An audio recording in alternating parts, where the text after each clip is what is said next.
నాకు గత వారంలో మీరు పెట్టిన మెసేజ్ చూసినప్పుడు ఒక్కరే ఇద్దరు కాదు, చాలా మంది పెట్టినప్పుడు హృదయం భారమయ్యి ఆల్మోస్ట్ ఫ్రైడే నుండి ఐఎమ్ ట్రైంగ్. మా సహోదరులు చెప్తా ఉన్నా, అర్జెంటుగా ఒక 3 రోజులు ఉపవాస ప్రార్థన పెట్టాలి, 3 రోజులు దేవుని సన్నిధిలో సోకవ్వాలి, 3 రోజులు వాటర్ ఫాస్ట్ పెట్టాలి. ఇట్లా వదిలితే మాత్రం అయ్యే పని కాదు. ఎందుకంటే ఇట్లా వదిలితే ఇంకా అట్లా నాశనం అయిపోతారేమో. I'm really feeling in my spirit it's time we need to announce 3 days fasting prayer. How many of you రెడీయా? నేనైతే మీరు ఇంత రెడీ అయితే నాకు ఎట్లా ఉందో తెలుసా, ఈ వారమే పెట్టేద్దాం ఉన్నాను. పెడతా రెడీయా? ఎందుకంటే నిన్న కూడా నేను అడుగుతాను, లెట్స్ స్ట్రైక్ కోట్ల విజయభాస్కర్ రెడ్డి స్టేడియం, అక్కడికి వెళ్దాం.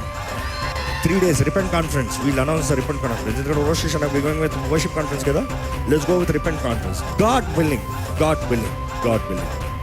This Friday, Saturday, Sunday we will go 3 days water fast కోట్ల విజయభాస్కర్ రెడ్డి స్టేడియం.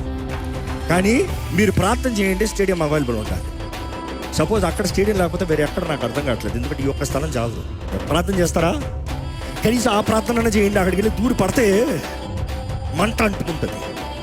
3 రోజులు ఆయన సన్నిధిలో మరలా నీటి ఉపవాసంలోకి వెళ్ళి మొరపెట్టుకుని ప్రార్థన చేస్తే బయటకు వచ్చేటప్పుడు ఎట్లా ఉంటుంది తెలుసా? పిల్లిలాగా వెళ్ళినోడు పుల్లిలాగా వస్తారంట బయటికి.